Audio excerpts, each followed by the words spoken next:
Good morning, everybody. I'm Les Eisner, the founder of SC Cyber. We have another exciting webinar for you this morning. I'd like to introduce our guest speaker today, Mr. Carl Frey from EITS. He's going to talk to you today about threat hunting. Thank you. Thank you, sir. All right, so I know you two, are you a student here? Yeah, IT, okay, awesome. Do you also graduate in December? Next December. Next December, so not coming up, right? So you two were saying to me? I graduate in May. I graduate this December. Oh, man. Okay.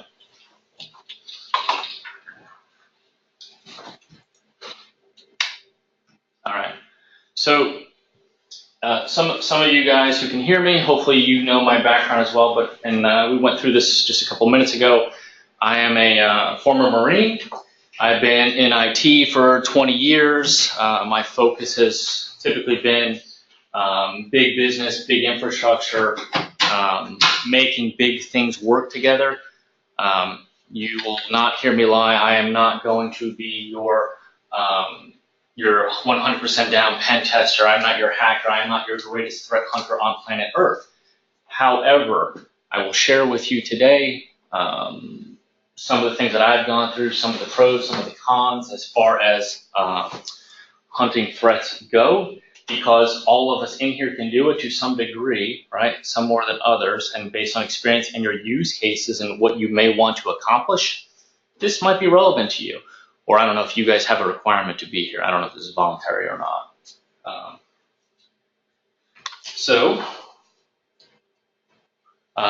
What else about me? That's it for now. Okay, so you see a slide, great. I'm never going to talk to slides, right? But there it is. There it gives you a nice fancy picture of what threat hunting might be for you. I'm going to tell you what it means to me. Okay, so for you guys in this room, are you familiar with pen testing or app testing or anything like that? Yeah. So my background is more on the blue team side, right? So I don't know if any of you have ever seen, you guys who are dialed in, you can't see this, but it's basically the blue team IR handbook. Does this ring a bell to anybody? Here, take a look. So there's red team, right? You got red team as well. So my perspective is from the blue team, right? I know there's guys that are dialed in right now. They'll do more of the hacking. They will be beating down. What I have done in the past, and again, it's working with teams of people to find evil, right? And so what evil means to me might be that malicious insider.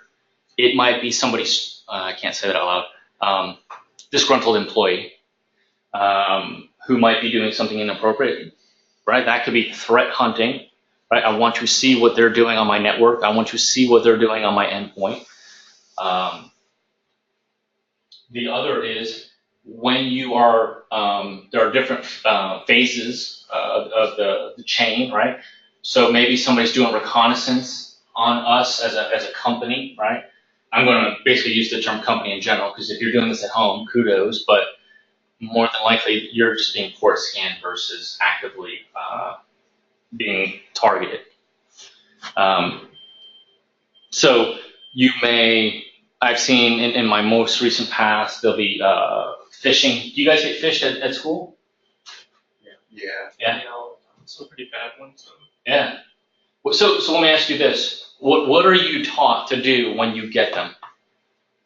Never open them. Never open them, right? Don't message back. No, don't message back.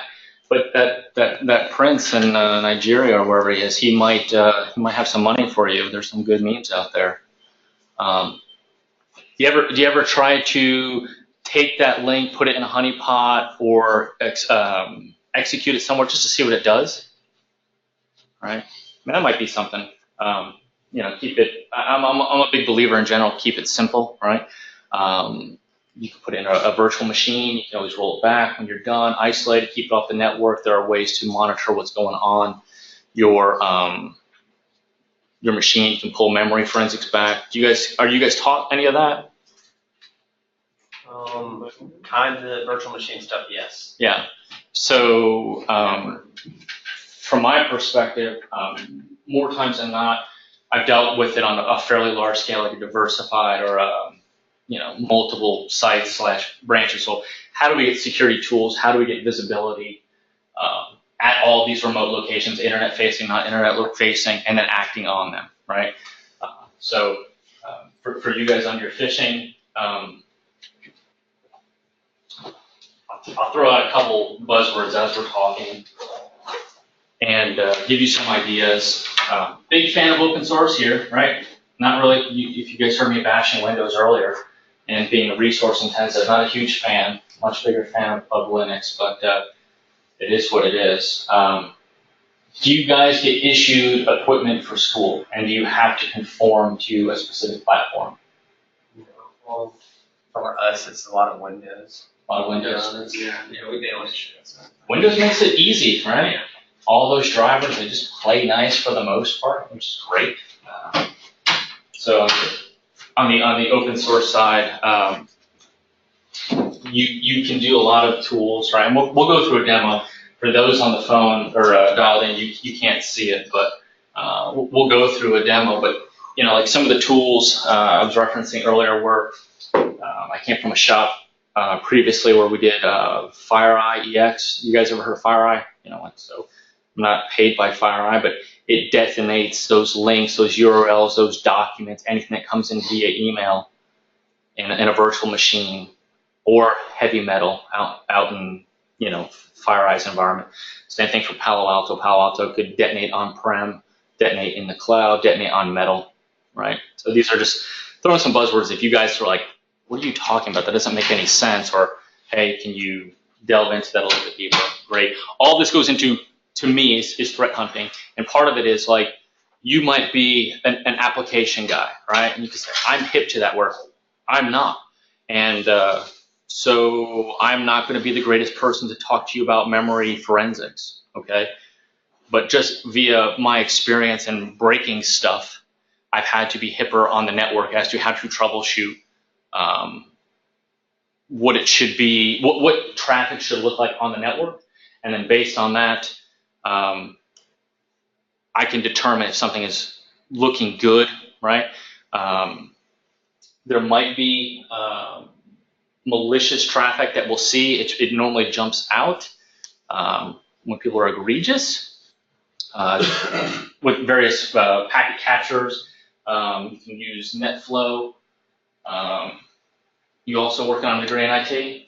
What? Are you also working on an IT degree? Okay. All right. I didn't know how you guys got volunteered to be here, so I asked that if you're voluntold or not. So for you, background, big infrastructure guy. My name is Carl. Feel free to interrupt, ask me questions. Right. Work for big finance, big healthcare.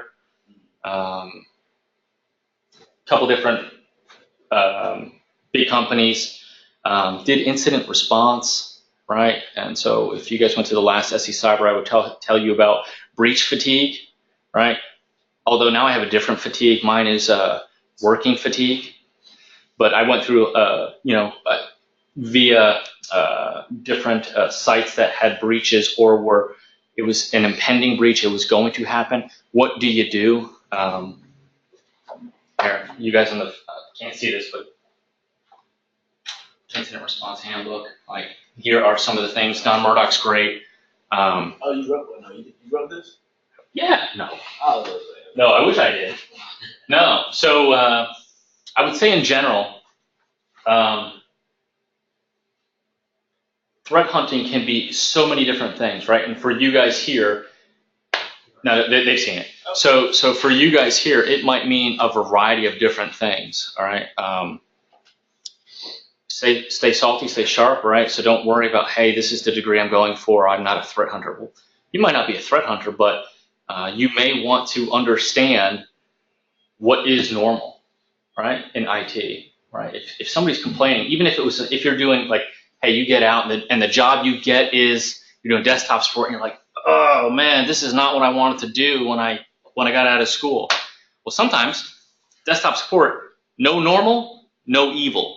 right? If somebody, you hear people complaining, like, this is not the expected behavior from this application, maybe it's malicious. Maybe that caused you to go down this cyber threat hunting mode, right?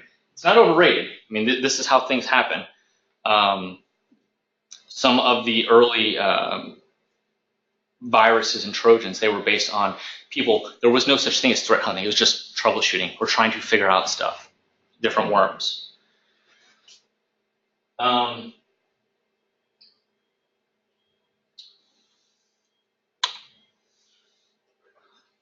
So I've got, I'm going to give you guys a spiel, right? If anybody knows, I'm going to tell you what I actually believe, not just the company line.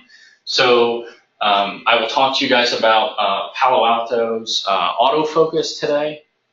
It's a pretty good tool. Do you guys get exposed to commercial products? That's cool. Do you get exposed to open source security products? Squeal, Bro, Elk? No. Not really. It's more concepts. Concepts. Yeah. Theory. Well, theory about security is it's hard. It's expensive. So I would say this to you guys, right? If you have a desire to be in information security in general, let's take threat security out of it, or even you can say, I want to be a security analyst, and it's hard, right? Where do I get started? It's overwhelming, right? Okay, we're going to talk about it, right? We'll look in this demo. Get your use cases down. What do you want to find, right? And you might say, I don't know what I want to find. No normal. Walk around the floor. I can remember this, many pounds ago. I was a lot younger, a lot lighter. Walking around my production floors, you would know things just by interacting with end users. What's normal, right? Think of it from break fix, right? Or threat hunting evil, hunting troubleshooting. I look at them somewhat the same. I want to find anomalies. So what autofocus allows, it's a service in the cloud, right? It's Palo Alto. So for you guys that might not know what Palo Alto is is a security company, and they're most known for their next generation firewalls, right? So these next generation firewalls are pretty fancy, and they're always coming up with new features and new enhancements that add onto your traditional firewall. So do you guys learn firewalling technology concepts? Let something in, let something out, right? Do you guys do it layer 3, layer 4? I'm assuming, do you guys do any layer 7? No, do you know what layer 7 is? Okay, so that would be your application traffic. Okay, so what they're known for, and this is not a sales pitch, right? I'm just telling you so that you have an idea as to what the tool can do, right?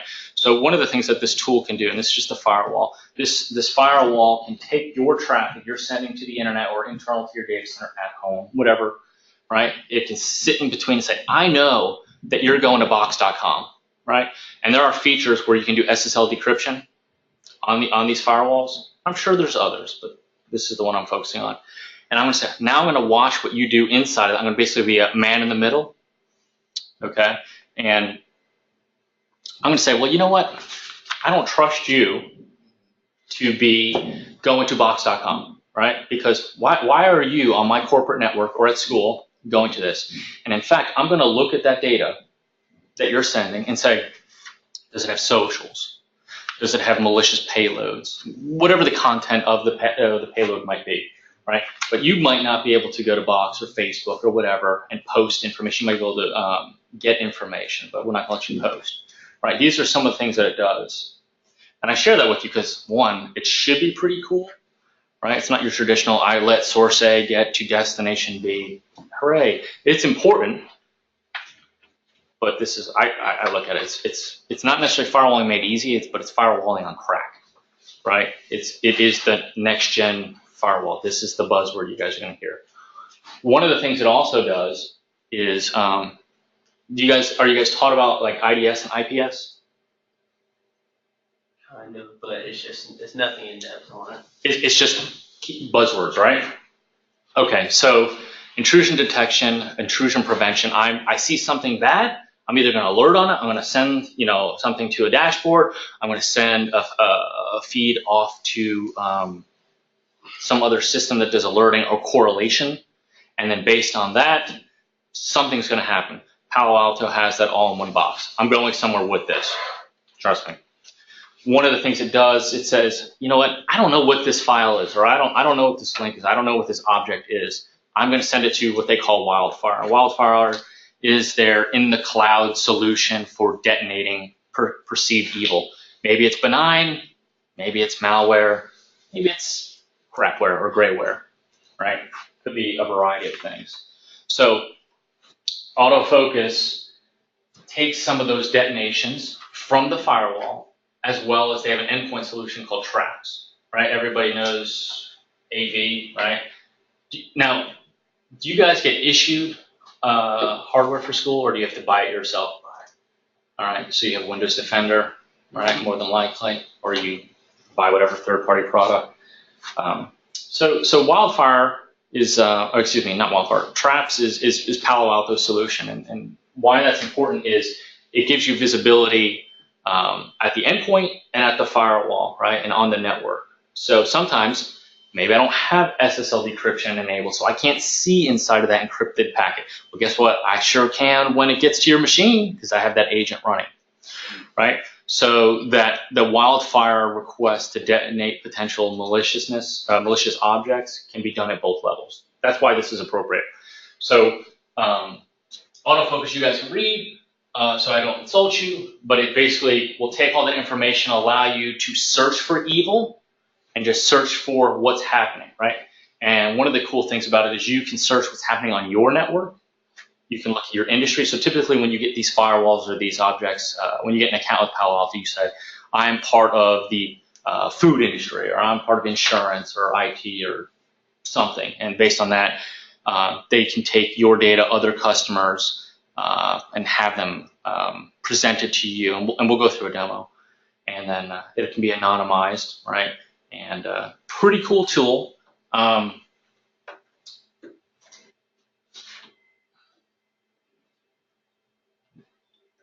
There are multiple ways to hunt evil, right? So this is just a way. There's going to be people who, do you guys learn about SAMs? So basically a device or a solution that takes in a bunch of events from disparate tools. Could be firewalls, could be event logs from your machine. I said firewalls, routers, give me a couple other normal data sources because I'm drawing a blank for a sec.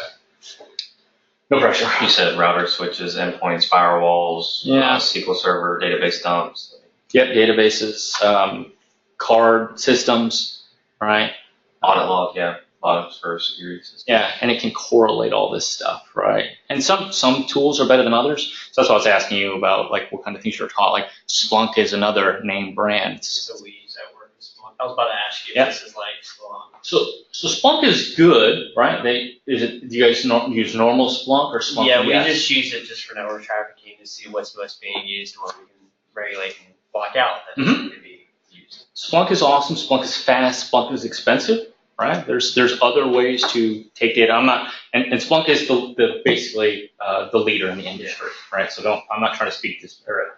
Sometimes you don't have that money, right? You may not have it at home, although they do have license 50 gig that you could ingest a day. Is it small? Either way, you can do it at home, right? So I don't want to speak too poorly about it. There's other open source solutions too.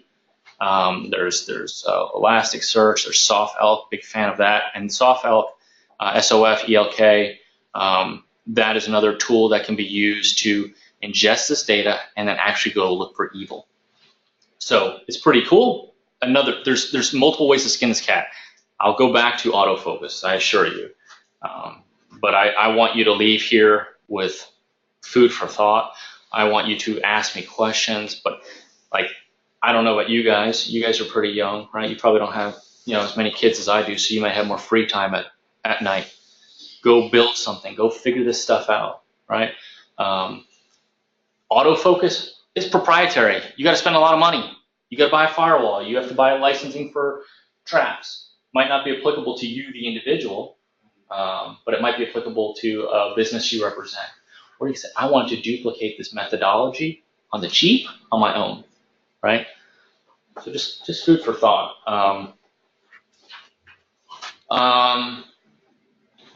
And you guys can read that, and we'll go through a demo, but it is important to note that this is basically taking event sources from Palo Alto products, right? So I was talking about like an on-prem or cloud-based SIM solution where it takes event types from all other products. This is not that. I think they've announced something for Q1 where they're going to ingest a lot of stuff, and they're going to provide, these are just two services we talked about, like endpoint and network protection. They're also going to do big event log correlation and aggregation correlation, which is pretty cool. I mean, they do stuff fairly well. Cloud's the new hip thing, right? I'm sure you guys know it better than me. I grew up data center, and we provide out from the data center world versus today. Let's start in the cloud and walk back to the data center. All right, I'm not going to go down that road because there are pros and cons, and I will show you my age with that one. There are pros and cons. Oh, I'm going to go down there anyway.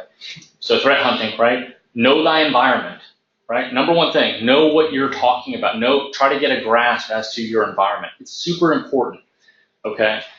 If it's a flat network at home, understand it's a flat network at home, right? If it's a class C at home and you have 10 machines or 1,000 machines on a /16 or whatever your network space is, know what that is. Know what you have visibility, because that might give you insight into what is actually happening. For if you were on a flat network at home versus here at school, like here, I'm sure they have snort all over the place. Right? I'm sure they're watching what you're doing on the school networks. I wouldn't assume it's just lovey-dovey and you can go out and to your heart's content. Now, we've been involved, so I work for EITS, but we've been involved with enough schools to know this.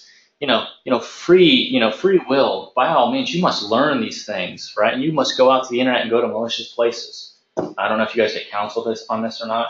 We see a lot of crappy traffic, right? They might not knock it down, but I don't know. I'm sure you have an end user acceptance that you say, I will not do anything malicious on this network, right? These are some of the tools that will help find it. So we might not have seen you doing it the first time, the evil, but we caught you a week later, and now we're going to walk backwards into what you did or how you pivoted, to your peers around you, or what other connections you may have had on a network, public or private.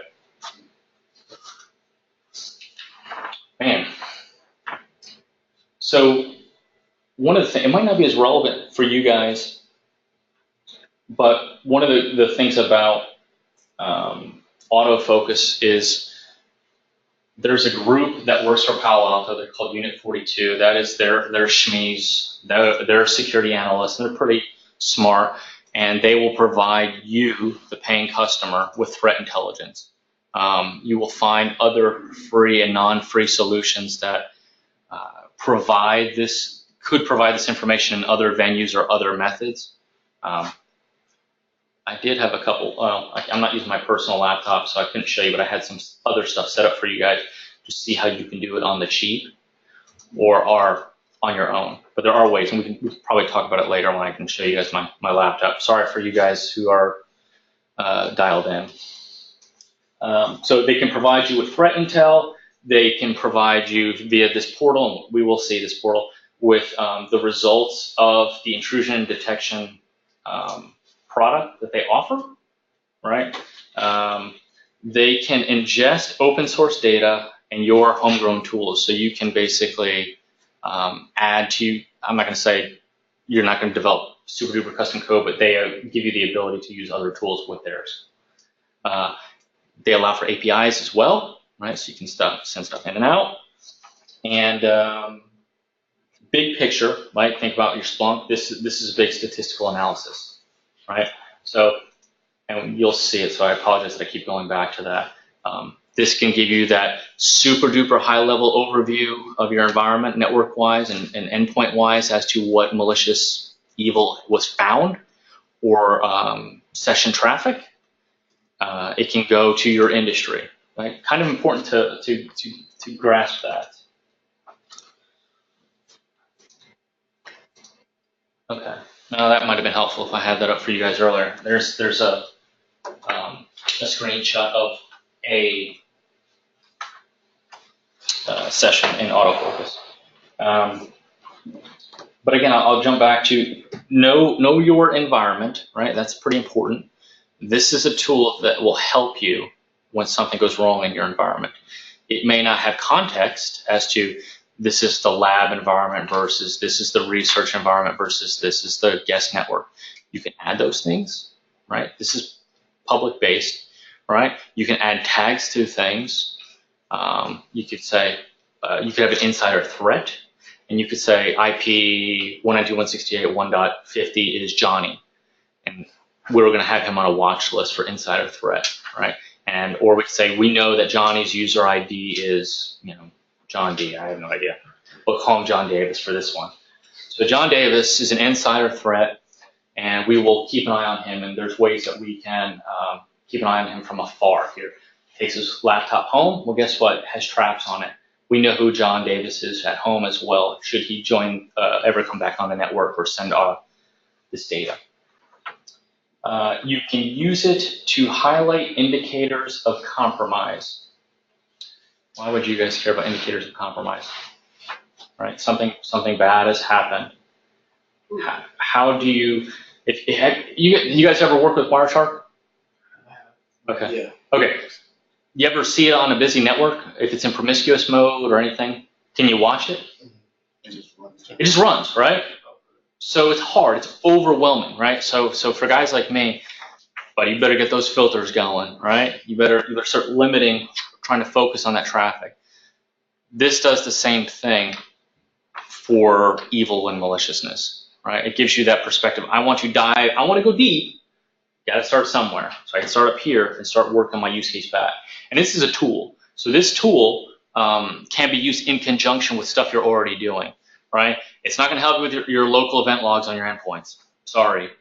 But maybe in conjunction, you could bounce back and forth.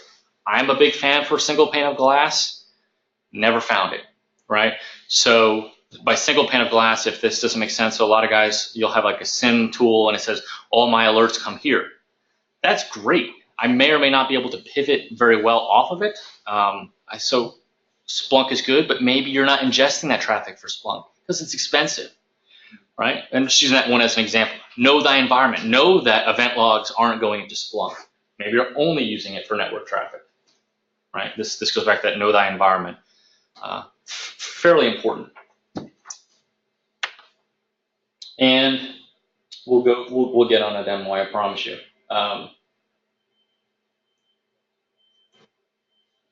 You ever heard the expression, you can't see the forest through the trees, right?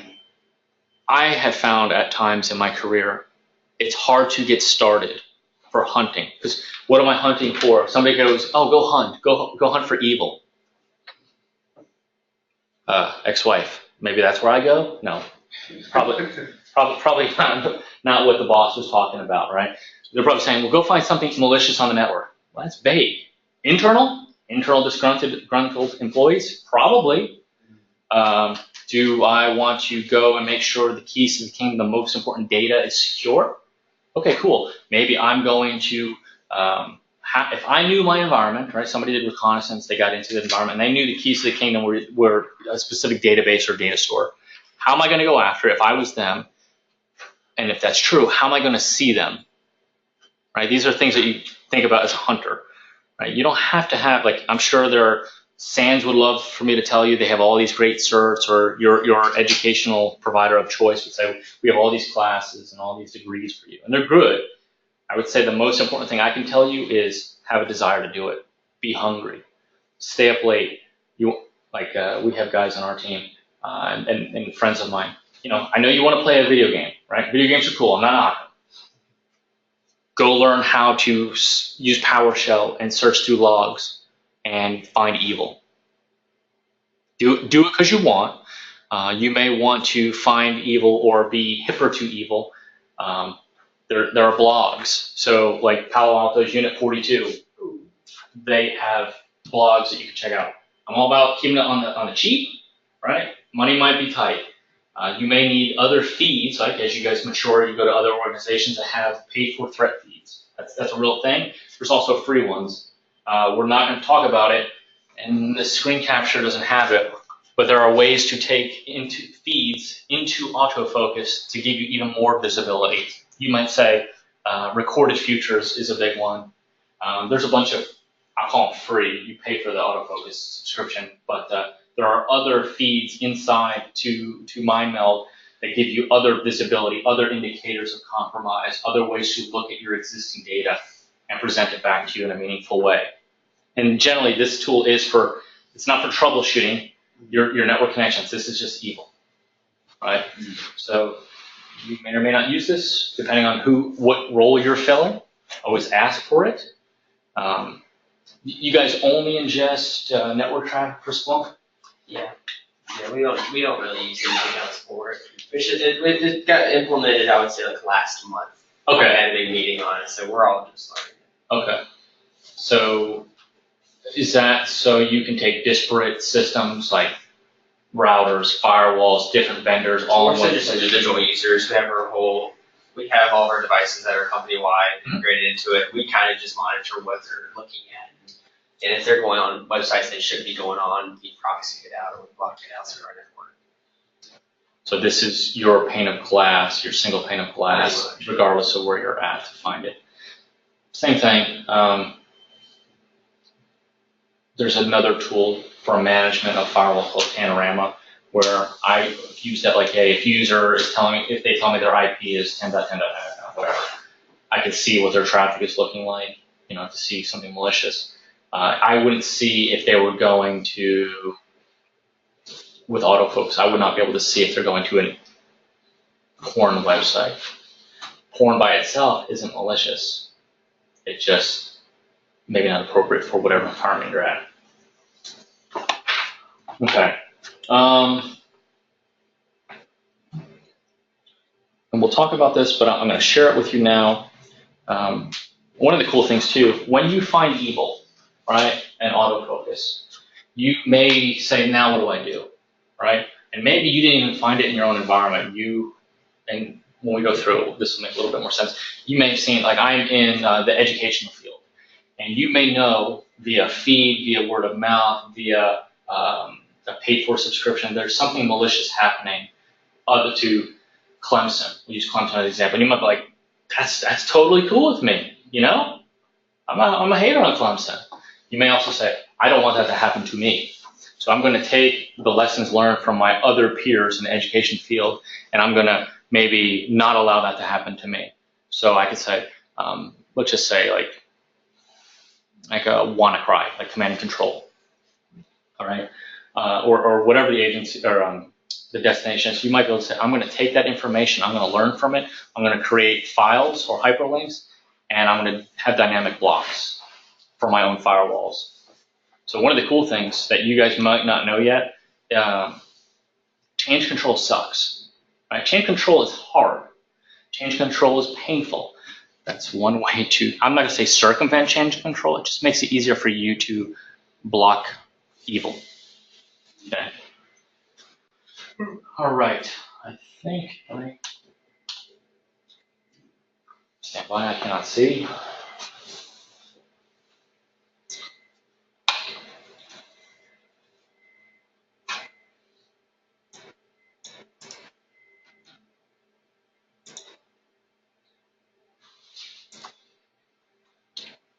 All right, can you tell? Oh, groovy. Okay. Alex, can you be my button clicker guy? Because I want to point and talk. All right, here we go. Groovy, great. This is autofocus. You're like, thanks. You went through all this spiel. You could have had this up the whole time. All right, so dashboards. Oh man, I don't need a dashboard. I want to go hunt. I want to find data. I want to go and do something. Again, let's go back to the I don't know where to start, right? And sometimes this gives you something to jump off at, right?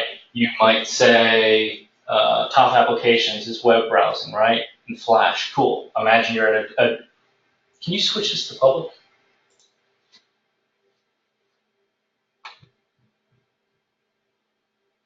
actually. Yeah, so these would be the top talking applications on the network, right? And you might say, okay, cool. And you might say, you don't have to click on this, but in my environment, I have this really fancy app and it is classified as this app. Well, I might want to focus on that because that's where my keys to the kingdom are, right? So I'm sharing with that in general. So a lot of us, we don't care about dashboards because they're not built for you, right? Cool thing about autofocus is you can delve deeper, right? And we'll jump into something.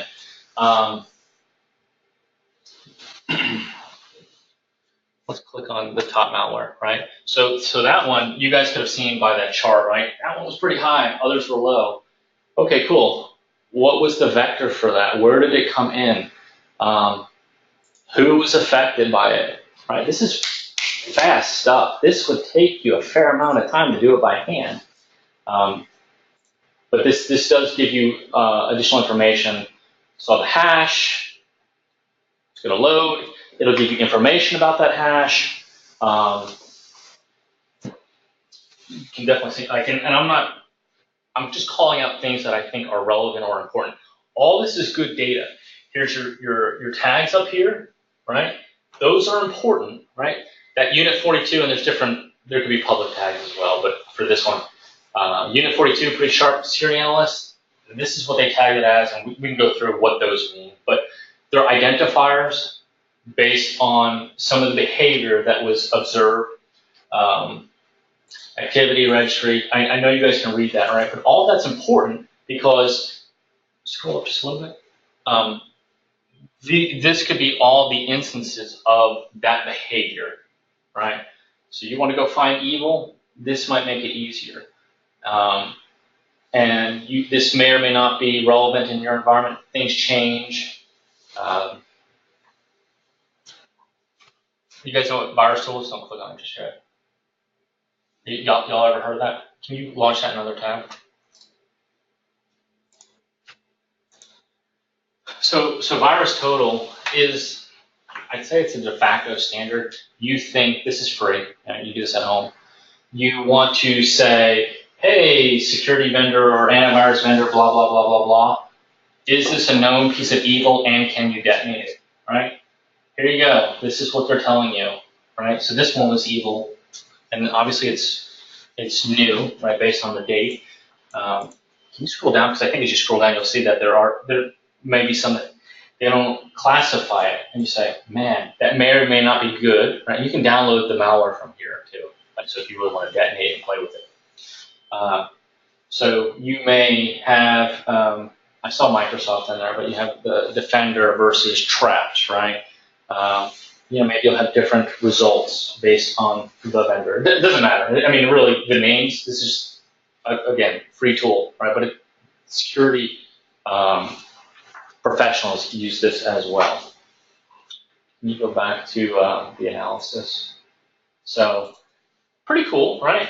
You say, hey man, it's a word, this was the size, you can look for other, hashes might change, right? If you're looking for something, you could have been exploited with something that has all these other behaviors, and we can do searches in a little bit to that exhibit this behavior that have different hashes, different names.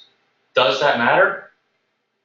Actually, it does, right? Because if I'm targeting you, right, I send you this, you're the only one in the world, this piece of malware, there's a good chance, unless the tool is detonating it somewhere or a piece of software is detonating, it's unknown.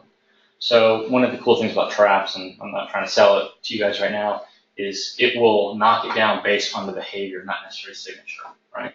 So you guys might learn about like heuristic behavior.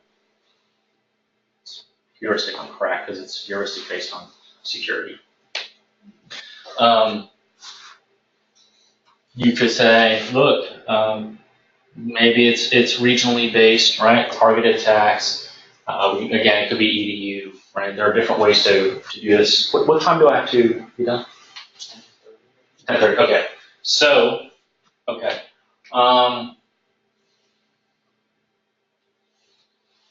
You want to grab the query? Maybe in the buffer. So you can have public tags you share with the world, your industry. even internally to your company. Remember, I'm trying to find a disgruntled employee, and they want to say the name of the tag is disgruntled employee. So going forward, if I just want to find what disgruntled employees are doing, this might be that mechanism.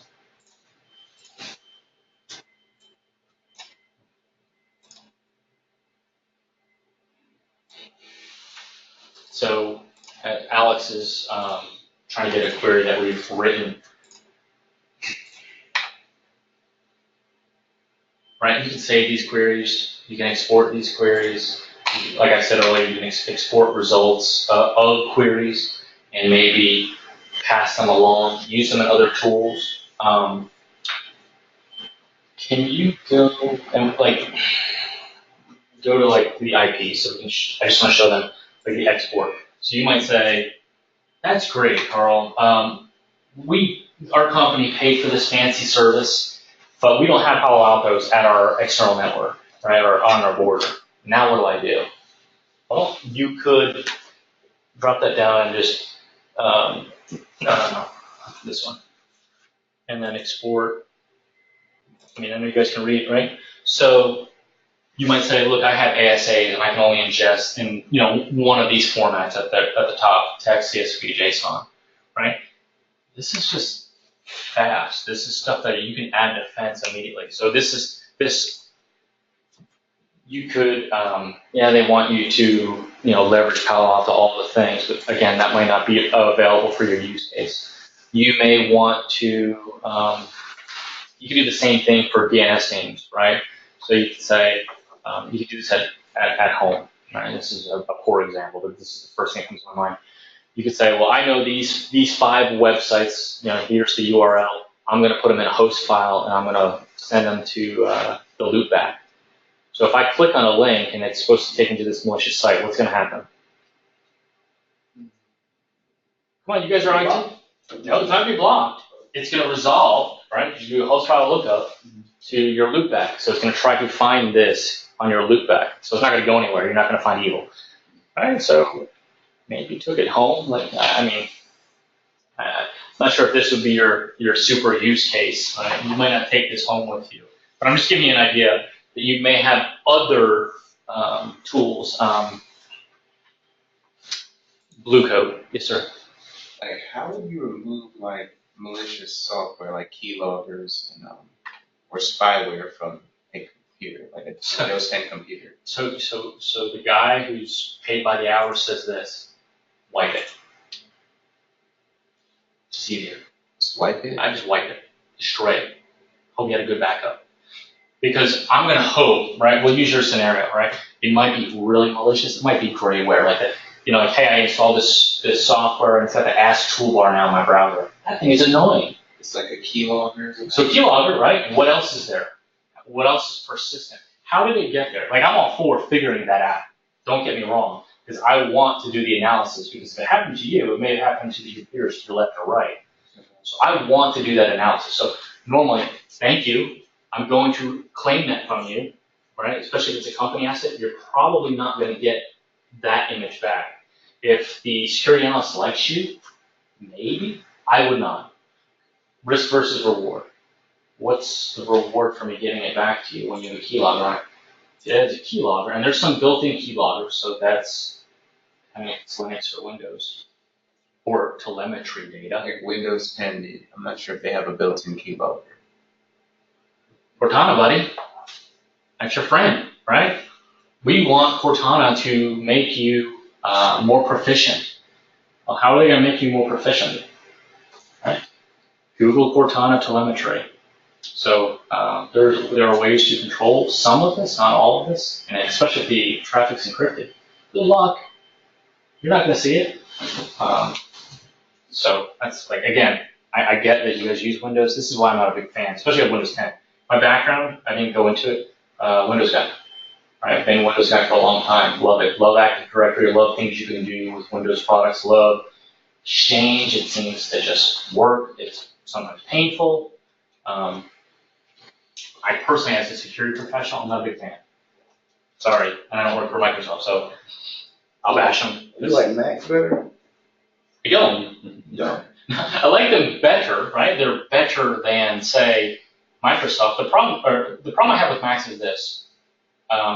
When I was probably your age, Microsoft was tagged as being big, evil, don't come into my sandbox, I'm not going to play well with others, right? Well, guess what? Apple's like, yeah, we're not going to share our data, we're not going to let you into our ecosystem. So, and I don't see a Mac in front of me, but here you go, here's a $3,000 computer that you can't install software on easily or cheaply. It's expensive. Everything is. Now you could say, this is my personal opinion, right? This is not the company line. Company would be totally different line. They would tell you, you put traps on Linux, Mac, Windows, great, sell that. I look at it like this. It's expensive. It's cost prohibitive. They don't play well with others. And I don't remember if it was 2017 or if it was 2016. The vulnerabilities that were released per platform, Mac was worse vulnerability-wise than Windows. Don't trust me, look it up, it's cool, right? But it has such a small market share compared to Windows. Windows is the target you want to go after. And habitually, Windows has sucked with preventing execution of malicious objects, right? It's great though. Love Apple minus the iPhone screen. I have an Android for it's great. Batteries last forever, right, on all Apple products.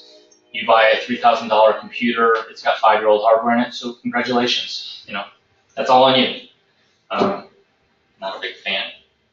But they do other things well. Their stuff just seems to work, but you just pay for it.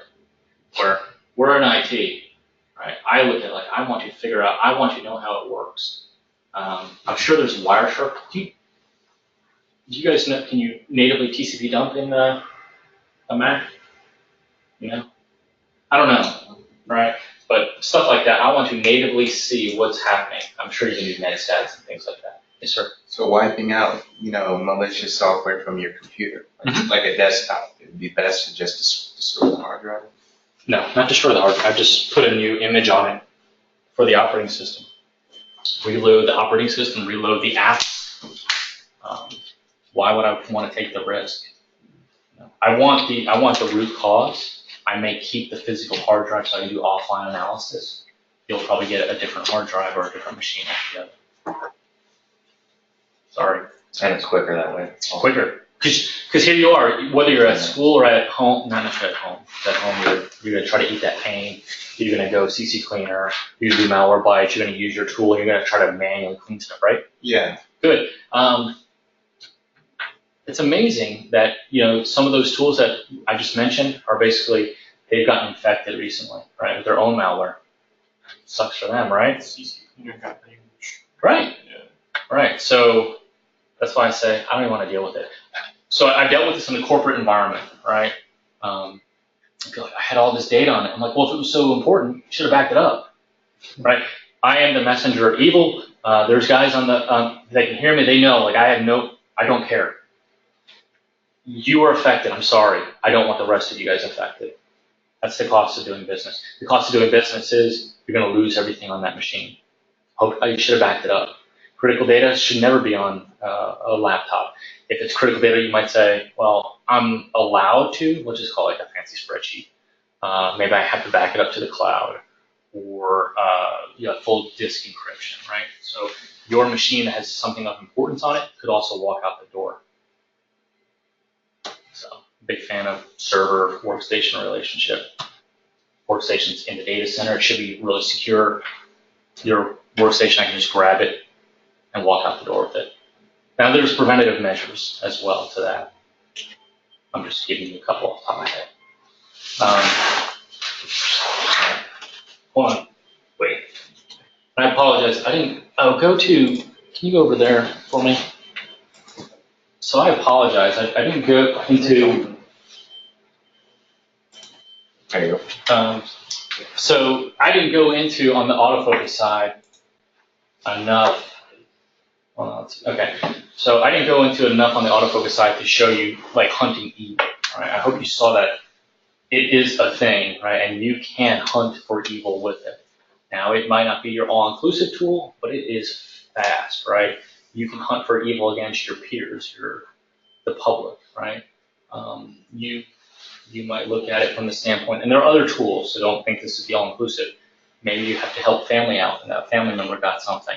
This is just another tool that you can use at work, better use case at school, better use case. You pay for it, it's relatively inexpensive. I don't know how much you guys might say, 100 grand, holy cow, that's a lot of money. Or firewall at like USC, oh, it's cheap, cheap, cheap, cheap, cheap. This might be, I don't know, 20 grand for a couple of years, 30 grand for a couple of years. I'm just using that as an example, right? So big picture, I would say this could save a security analyst a fair amount of time. I might get more money. I do as a security analyst. I can't afford the guy to your left. Well, I can use that tool and I'll save money, right? And it's an industry tool, and we can develop desktop procedures around it where you and the next guy behind you, because you might get promoted, industry standard stuff.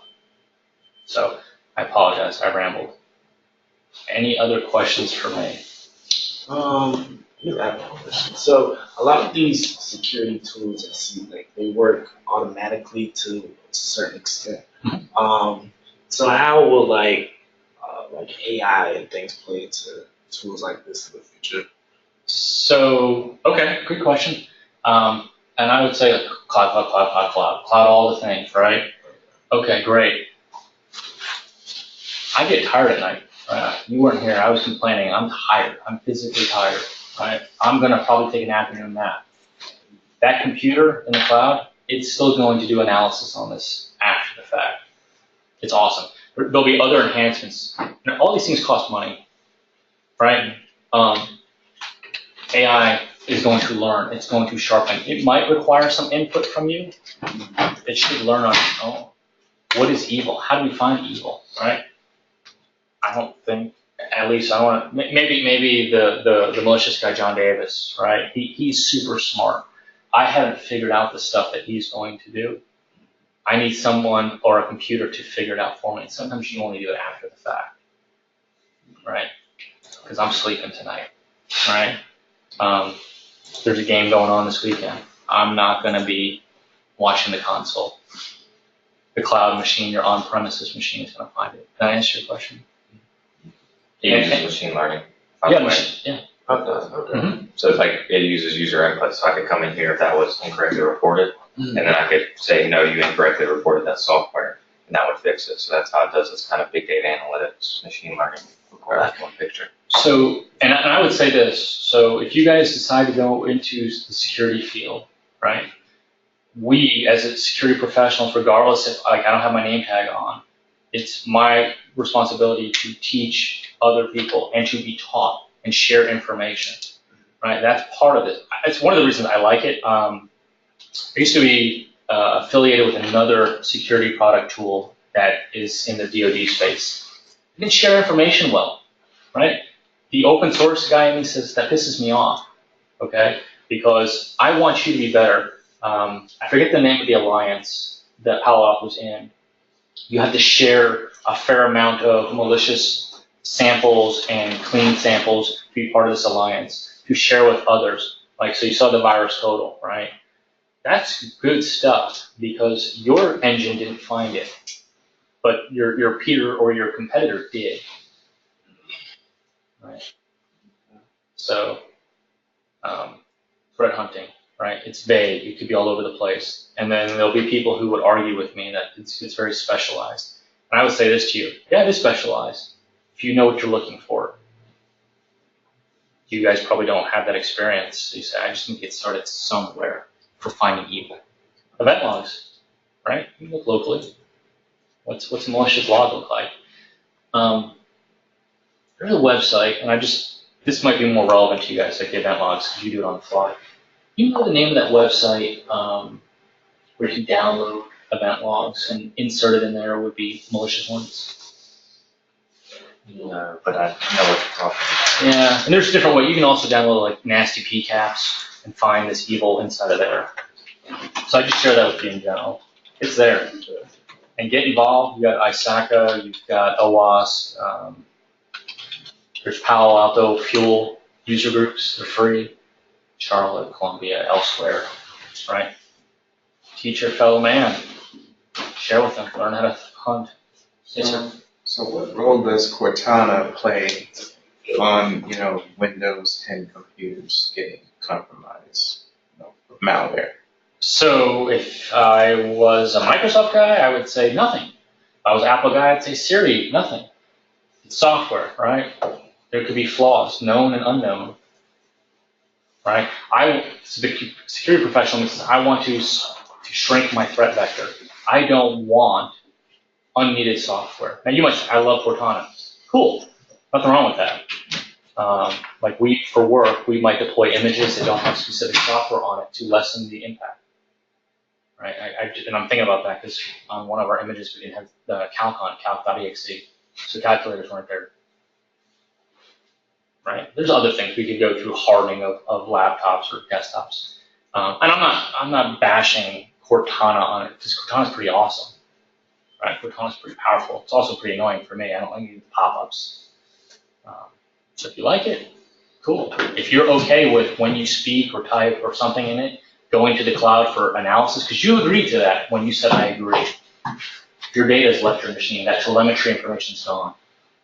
And if you buy into it, my wife's a marketer. She would tell you, well, I want the service to be better for the next time. So when I take up my phone and say, okay, Google, or hey, Alexa, they have to get that information, analyze it. If they didn't give you the results you wanted, how are they going to do it better the next time? I'm going to take the day off prem. They're going to figure it out. Thanks, Alexa. So, what else? There's my company slide. That's the stuff we do. I'm not going to tell you. We do a bunch of security consulting. Your guy's based out of Charlotte? Or? Out of Charlotte. So he lives in Lancaster. I live in Lexington. That's where I'm from, Lexington. Yeah. So, the greater Charlotte area. Yeah. We're here. We've dealt with. So you guys should know this. Do we have to physically stop at a specific time? You continue talking, I think are we offline now? Not yet. No. Well, so